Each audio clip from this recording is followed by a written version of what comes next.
비우량 신용등급 기업 가운데 올 들어 처음으로 회사채 조달에 나선 효성화학이 수요 예측에서 전량 미매각되는 참패를 맛봤습니다. 기업들의 신용경색 문제가 비우량 기업들에게는 여전히 현재 진행형이라는 걸 말해줍니다. 증권부 김종학 기자와 사안 분석해 보겠습니다. 김 기자, 사실 연초에 기관들 자금 풀리면서 기업들 이제 좀 숨통이 트일 거다 이런 기대가 많았는데 이게 뭐 이번에 효성화학건을 보니까 그렇진 않은 모양이네요. 네, 대기업 계열사임에도 효성화학이 어제 이제 수요 측에서 참패를 한 건 두 가지 요소로 좀 정리를 해볼 수가 있습니다. 네. 신용등급 기준으로 A0에다가 앞으로 이 회사가 좋아질 거냐 묻는 그런 항목을 좀 따져보면 부정적으로 이제 전망을 하기 때문에 투자은행 업계에서는 일찌감치 효성화학이 쉽게 수요 예측을 완판하지 못할 것이다 이런 전망들이 많았습니다.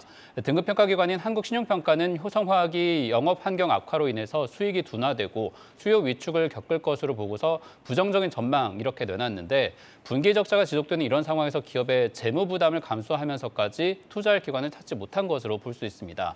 또 한 가지 효성화학이 이 신용평가사에서 제시한 금리보다 1%가량 높게 6% 중반 굉장히 매력적인 금리를 투자자들에게 제시를 했지만 아무래도 이 A급만 닮을 수 있는 이 회사채를 살리기 위한 채한 펀드 지원도 받지 못한 데다가 투자자들도 조금 더 안전한 자금을 찾다 보니까 결국엔 자금을 모으는 데 실패했습니다.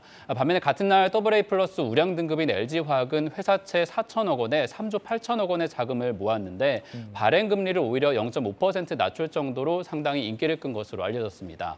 투자은행 업계 관계자는 연초에 이 연기금과 대형 투자기관들이 자금 집행에 나선 연초 효과로 인해서 시장에 상당히 많은 돈이 몰리고는 있지만 금리 수준보다는 앞으로 있을 경기 둔화 위험을 피하고자 하는 자금들이 쏠림 현상을 좀 보이고 있다 이렇게 진단을 하고 있습니다. 그러니까 수익을 좀 잘 쳐주는 곳보다는 상황이 어렵지 않은 기업을 좀 찾는 쪽에 무게를 두고 투자자들이 접근을 하고 있다는 얘기로 들립니다. 그런데 지금 비우량 채권이라고 또 다 같은 건 아닌 모양입니다. 오늘도 이제 세 곳에서 회사채 수요 예측을 했는데 하나 F&I, 신세계푸드, JTBC 이 중에서 두 곳에 자금이 몰렸다. 어떤 차이가 있는 거죠? 그러니까 어제 효성화학건만 가지고 회사채 A급 시장이 완전히 좀 외면받았다고 판단하기 이른 것이 오늘 기업 같은 경우에는 안정적이면서도 같은 A급인 기업이라서 또 투자를 받았다는 특징이 있습니다. 예. 보면은 이제 A등급인 신세계그룹 계열의 신세계푸드 그리고 하나금융지주 산하의 부실채권 매매 회사인 하나 F&I가 수요 예측에서 모두 기관 자금 흥행에 성공했습니다. 당초 500억 원 정도를 조달할 계획이던 신세계푸드에는 1,900억 원 정도, 3배 가까운 자금이 몰렸고 800억 원을 발행하려는 하나 F&I에는 6천억 원 이상의 돈이 모였습니다. 여기에는 결국에는 1,600억 원까지 이제 증액을 검토하는 중이고 또 비우량채 투자는 운용사 자금까지 풀리면서 트리플 B급 같은 경우에는 지금 상당히 시장에 소화되기 어려운데도 불구하고 약간 이 발행에 좀 성공한 것으로 소식이 전해지고 있습니다. 발행을 성공했군요. 지금 저기 신용등급 A라고 써져 있지만 저것도 우리가 비우량으로 보통 인식을 하는 거죠? 신용등급이 A등급 이하인 경우에는 비우량으로 분류를 하는 상황이고 이 두 기업 같은 경우에는 앞서 효성화학하고 다르게 안정적인 등급으로 평가를 하고 있습니다. 또 그리고 조금 설명을 드리면은 이 하나 F&I라는 기업 같은 경우에는 불황에 크는 기업으로 보이고 또 그리고 신세계푸드는 필수적인 식자재, 연관해서 이익이 늘어난 기업이라는 특징을 또 볼 수 있습니다. 하나 F&I가 이 영업을 하는 환경에서 보자면 통상 현재 이제 원금이나 이자를 석 달 이상 갚지 못한 그런 자금들을 부실채권으로 분류해서 NPL로 부르는데 이걸 싼 값에 떼어다가 조금 양호한 대출들과 묶어서 시장에 조금 비싼 값에 파는 이런 수익 구조를 가지고 있습니다. 요즘 같은 환경에서 수익이 잘 나는 기업이라서 투자자들이 몰린 것으로 지금 업계에선 파악을 하고 있고요. 또 신세계푸드 같은 경우에는 리오프닝 이후에 식자재 수요가 늘고 있고 또 그리고 단체 급식 사업을 원래 하고 있는데 여기에 대한 수익이 늘어나면서 재무적인 부담을 상쇄할 수 있다는 점이 투자자들에게 높은 평가를 받았습니다. 이렇다 보니까 회사채 발행 시장에서도 실적과 전망에 따른 차별화가 지금 나타나고 있는 것이고 이번 달 마지막이었던 이번 A급 회사채 발행 두 기업이 흥행에 성공하면서 다음 달부터는 아무래도 비슷한 등급의 기업의 자금 조달이 조금 쉬워질 것이다 이런 전망들이 업계에서 조심스럽게 나오고 있습니다. 예.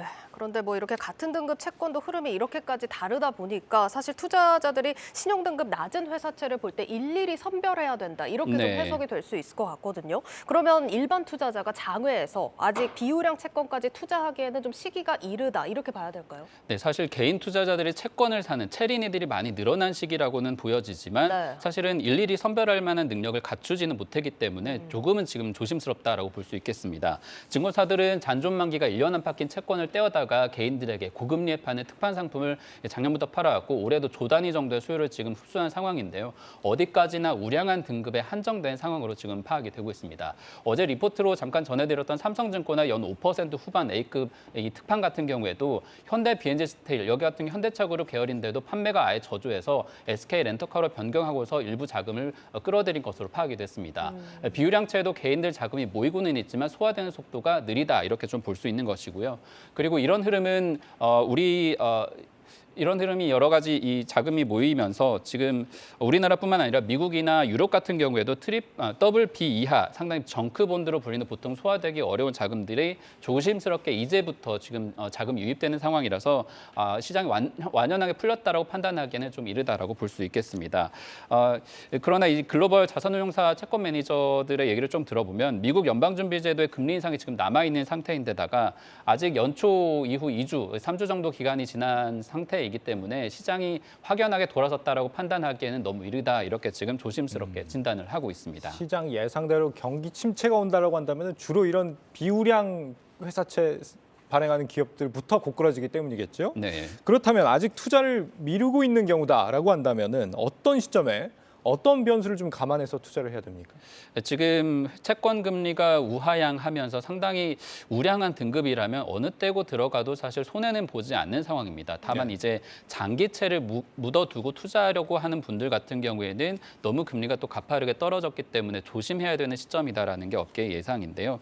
자금 상황이 더 나빠질 경우에는 투자 위험이 커질 수 있는 그런 문제 때문에 투자 시점과 등급에 따라서 좀 분산을 해야 된다 이런 설명입니다. 지금 보면 국고채 3년물 금리 가 지난 10월에 4.5%까지 올랐다가 이게 정말 1%포인트 정도 떨어진 상황이고 같은 기간 회사채 무보증 3년물 금리 같은 경우에도 상당히 안정세를 보이고는 있습니다. 하지만 이게 이 단기간에 이렇게 크게 또 시장이 안정되다 보니까 앞으로 있을 미국의 연방준비제도의 어떤 금리 인상이라던가 여러 가지 금리 정책에 대한 속도에 따라서 영향을 많이 받을 수 있다는 게 업계의 우려입니다. 오늘만 해도 일본은행의 통화정책 변경 가능성으로 인해서 국채금리가 상당히 민감하게 움직였고 또 연준의 다음 달 이제 통화 정책 결과에 따라서 개인 투자자들이 장기채에 담고서 쉽게 환매를 하지 못하는 그런 손실 위험을 또 떠안을 수 있다라는 게 업계에서 우려하는 부분입니다. 따라서 지금 체크할 부분은 미국의 금리 인상폭 그리고 A등급 회사채가 다음 달에도 정말 잘 발행이 되는지 여부 그리고 기업의 1분기 실적 전망에 따라서